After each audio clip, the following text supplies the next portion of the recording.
नमस्कार दोस्तों, स्वागत है आपका आपके अपने एकमात्र भरोसेमंद सैनिक वेलफेयर यूट्यूब चैनल में। दोस्तों, जवानों, पेंशन भोगियों, केंद्रीय कर्मचारियों को कैसे लूट रही मोदी सरकार, कैसे कर्मचारियों के साथ हो रहा है धोखे पे धोखा, धोखे पे धोखा। कर्मचारियों की सैलरी, पेंशन, उनके महंगाई भत्ता पे कटौती हो चुकी है और आगे कटौती का क्या है नया प्लान कोई नहीं जानता, लेकिन आप रहो कटौती के लिए तैयार।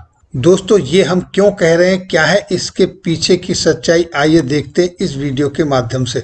दोस्तों, जवानों, पेंशनरों, केंद्रीय कर्मचारियों यानी सभी सरकारी मुलाजिमों, एम्प्लॉयज का हाल उस अबला नारी की तरह है जिसको राम राज्य में अग्नि परीक्षा देनी पड़ती है और कौरव राज्य में जिसको चीरहरण का शिकार होना पड़ता है। और ऐसा हम क्यों कह रहे हैं, देखिए एक एग्जाम्पल के साथ। दोस्तों, आपने बड़े बड़े आलीशान किले देखे होंगे और उन्हीं के पास झुग्गी झोंपड़ियां भी। ऐसा क्यों? अगर एक तरफ इतने बड़े बड़े आलीशान महल बने हैं तो दूसरी तरफ हल्के फुल्के मकान तो होने ही चाहिए थे ना, पर ऐसा नहीं देखा गया क्योंकि राजा महाराजाओं द्वारा जनता का शोषण किया जाता रहा है, काम करवाया जाता था और उनको भरपेट खाना भी नहीं दिया जाता था। और दोस्तों, यहाँ तक सुना है कि ताजमहल बनाने वाले मजदूरों के तो हाथ तक कटवा दिए गए थे, कहीं आगे चल के इससे अच्छी कोई कलाकृति और ना बना दे। दोस्तों, उसी राह पर आज आपकी सरकार चल रही है। अच्छे देश से तो फैसले लेने का मतलब यह कतई नहीं हो सकता कि सरकारी कर्मचारियों की पेंशन या सैलरी काट दी जाए, लेकिन दोस्तों ऐसा हो रहा है और आगे भी होने वाला है।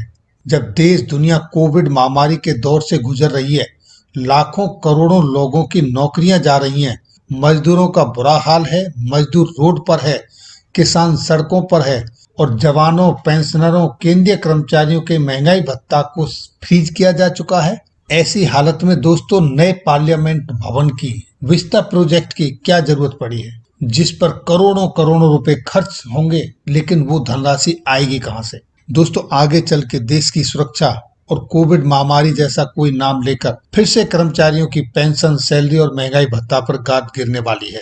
इस संदर्भ में दोस्तों 69 पूर्व नौकरशाहों ने प्रधानमंत्री को पत्र लिखा है और उन्होंने सेंट्रल विस्ता प्रोजेक्ट की जरूरत पर सवाल उठाए हैं कि जब देश खराब अर्थव्यवस्था से गुजर रहा है तो ऐसे में इस तरह के प्रोजेक्टों को प्राथमिकता क्यों दी गई है। दोस्तों, ये एक बड़े हैरानी की बात है, सरकार को इस पर विचार करना चाहिए।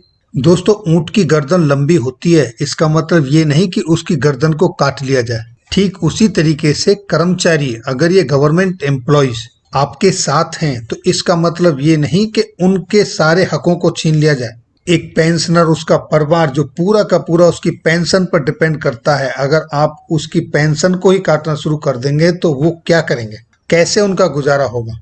ये पुराने राजे महाराजाओं के जैसे महल खड़ा करके अगर जनता का शोषण होता रहा, वो तकलीफ में रहे, तो फिर ऐसे आधुनिक भारत का क्या मतलब? इस पर जरूर विचार होना चाहिए।